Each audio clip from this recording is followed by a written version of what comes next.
kublai api perlo barok ke bape ya kini ke video te senia bhai saya pe ya kini ke video hado ke bakut kenapa pinyo ya kajing mentoy te kani ka video kalong ka ba mentoy bha khamtam ya kitu ki khana school ki ba puli class 11 hado ka kerdan PhD ki student ki ba apply ya kini ke scholarship kin sa yo kumba Henry Hajar man la usnam ka ba scholarship but kawai ka ba long unique bha ha kani ka scholarship kalong ba ha kani ka scholarship ban apply kani ka scholarship dan kam kata ka income certificate kata kamut kino ki khana school ki ba wan na kano kalong ying kila ban apply kani ka scholarship but kila ban yo jimin toy na kani ka scholarship but kani ka scholarship ka dai tang na benta kitu ki ba long ki nong snong jong kami khalia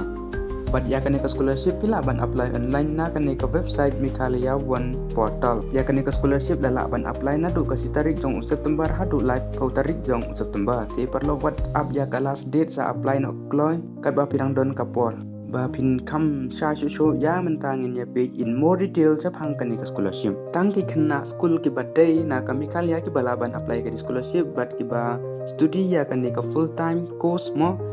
na do class 11 hadu ka kerdan PhD na kino ki recognized institute but ka bank account ka badon kamha but ka mobile but ka email ro ki badon kamha ban apply ka ni ka scholarship mo te ya mentangin ya page ya ka eligible institute all schools colleges universities institutions of national importance UGC AICTE NCVT recognized institutes private universities, colleges affiliated to recognized universities, vocational diploma training institute. Degi kena school ke papule ha kini institute kila ban apply ya kini ke scholarship. But kumbang ala dep ong mene ya kini ke scholarship ni de ban apply online. Na kini ke website mikhalia1.gov.in. But ya ki dokumen ke badon kam kilong kumni harum. Kabanokong identity proof.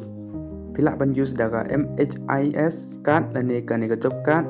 lani daka ipik ro lani daka ration card ro te ka ba arpat ka dai ka mark sheet ka ba dai jong ka previous class ong pi ka passport size photograph ka ba dang shoe deption gumtu bat ka bonafide certificate na ki school ki ba pi pule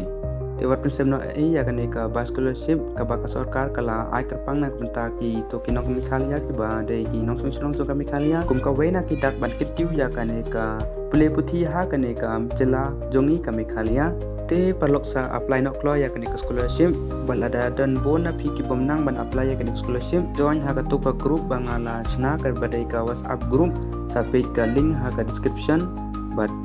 ka link ban apply ya kani scholarship ro te ka don ha ka description te tang ta perlok saya subscribe ya kani ka channel na marangan sa pimi so ha ka bay dai bar kani ka scholarship nang ma pinyo jing tip sa pang kani scholarship te subscribe no mta ko bless you